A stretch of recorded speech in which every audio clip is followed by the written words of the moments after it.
Are we sitting comfortably? Are the lights turned down low, and the shadows lengthening in the room? Are the curtains closed, and are the doors locked? Good. Then let us begin.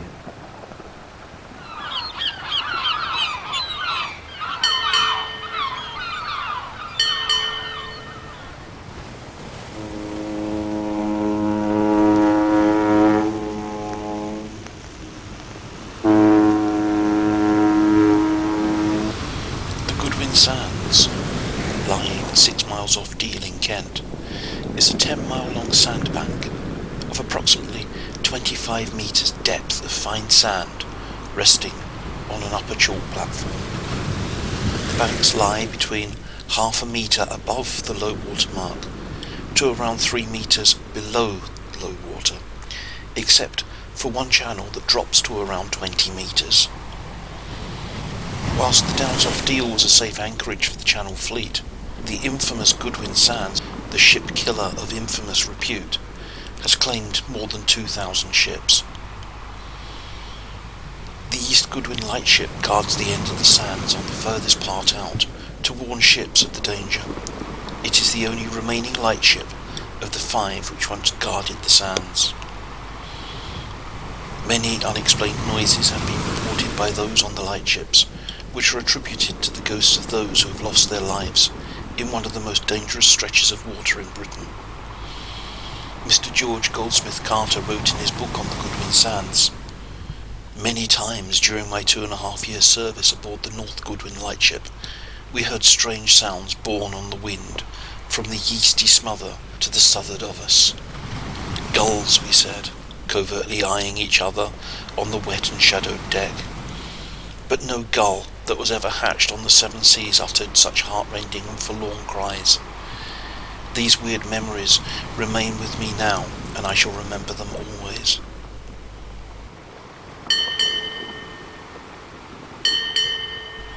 Perhaps the earliest reported phantom ship of the Goodwins is said to have been a galleon of unknown nationality. This galleon was said to run aground on the sands to the sound of cannon fire.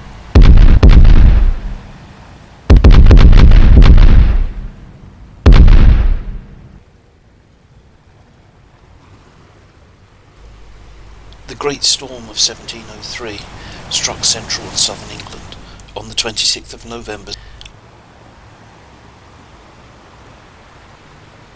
High winds caused 2,000 chimney stacks to collapse in London and damaged the New Forest, which lost 4,000 oaks. Ships were blown hundreds of miles off course, and at least 13 men of war and 40 merchant vessels were wrecked in the Downs, with the loss of 2,168 lives and 708 guns. Miles Norcliffe, who was on board the Shrewsbury, which survived the storm, wrote of witnessing the sinking of several naval ships, as well as many more merchant ships on the Goodwin Sands. "Sir, these lines I hope in God will find you in good health. We are all left here in a dismal condition, expecting every moment to be all drowned, for here is a great storm, and is likely to continue.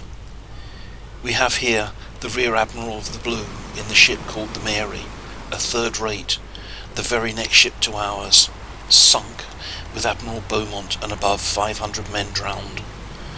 The ship called the Northumberland, a third rate, about 500 men, all sunk and drowned.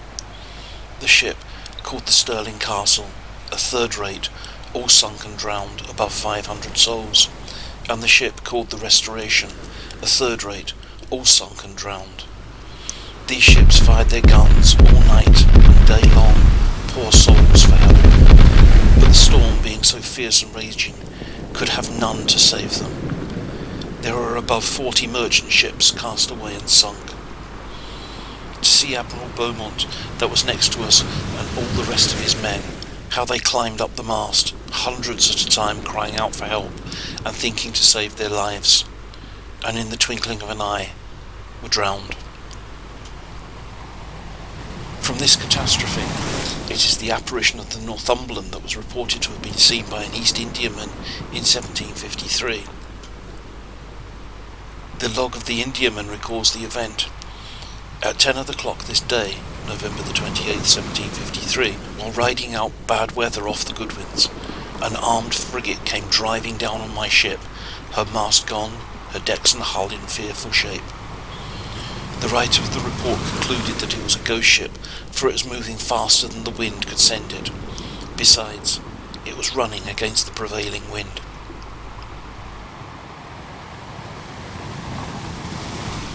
In 1857, in driving snow squalls, the crew on the North Sand head lightships saw the Violet strike the sands in a smother of surf, and at once fired her rocket and signal cannons. It was 3 hours later when the Ramsgate tug Aid, with the lifeboat in tow, arrived on the scene. They stayed until daylight, and at last they found a mast sticking out of the water. A little later, a lifebuoy with 3 battered bodies lashed to it, and the words painted SS Violet was recovered. In the 3 hours between the lightship firing her signals and the arrival of the tug and lifeboat, the Goodwins had swallowed an entire steamer, her crew, passengers and cargo.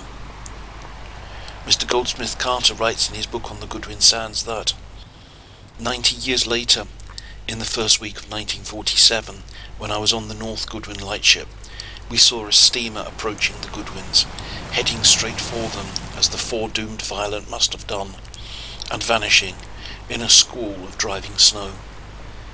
When the snow had passed, we saw rockets pale and feeble over the Goodwins. We fired answering rockets and radioed the shore. Not long afterwards the Ramsgate lifeboat arrived, and we directed them to where we had seen the rockets. Several hours later the lifeboat came back alongside the lightship. The wet face of the coxswain was grim as the passing flash of our lantern fell across the lifeboat. "Couldn't find a thing," he shouted, as the boat plunged away into the black heaving night. A final, identifiable ghost ship is that of the Montrose, lost in December 1914. The Montrose had already passed useful service and had been filled with a concrete ballast, and was ready to sail her final journey from Dover Harbour to the mouth of the River Thames. There she was to be sunk as an obstacle to enemy shipping. In a storm, the ship broke away from the harbour and struck the sands near the East Goodwin's lightship. This ship has been seen since, the last time apparently in 1965.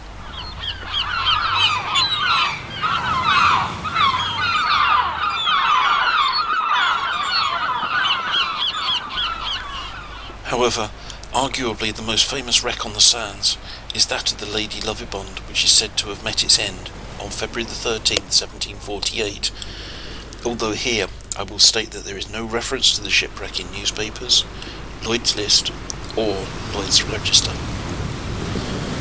Local legend, however, asserts that a wedding party was on board following the marriage of the captain of the ship.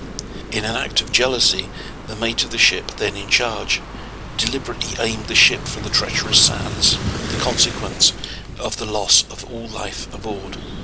The ghost of the Lady Luvibond is reported to be seen every 50 years on the anniversary of the tragedy, or at least an unidentified ghostly schooner is. A schooner was documented to have been witnessed in 1798 by 2 captains of ships in the area. Captain James Westlake of the coasting vessel Edenbridge was skirting the edge of the Goodwins when he saw a 3-masted schooner bearing down on his vessel with all sails set. He and the helmsman slammed the wheel hard over, and as the other craft sheered past, he heard the sound of female voices and gaiety coming from below. Westlake reported the encounter to the ship's owners as soon as he got ashore. A fishing vessel in the area at the same time also reported that they had seen the same schooner go ashore on the Goodwins and break up before their eyes. Making for the wreck with all speed, they had the unnerving experience of finding nothing but empty sand and water. In 1848, Deal Hovellers sighted a schooner run aground on the Goodwins, rapidly breaking up. Launching the lifeboat to the sands, They arrived to find nothing. The crew of an American clipper, which had been passing at the time, also witnessed the schooner run aground. On the 13th of February 1898, watchers on the Deal shore saw a three-masted schooner run aground on the same spot on the sands. They launched off, but failed to find any trace of the wreck. The ship is believed to have been seen in 1948, as reported by a Captain Bull Prestwick, who reported that the ship looked real, but gave off an eerie white glow. Researchers George Behe and Michael Goss came to the conclusion that there was no reliable primary sources that mentioned the Lady Luvibond before a 1924 article in the Daily Chronicle, and speculate that the story of the ship's name and doomed wedding party is a complete fabrication, a position with which I heartily agree. The schooner was scheduled to appear on February 13th, 1998. A number of keen researchers made their way by boat to the sands to catch a glimpse of the phantom ship, but no ship appeared. I have the memory of spending a very cold afternoon till early night on the beach, in front of Walmer Castle looking out to sea, with binoculars at the Goodwin Sands, awaiting the appearance of the schooner, but I did not witness it either, and I have not heard of anyone who did. I very much doubt that I shall still be around to try again in 2048.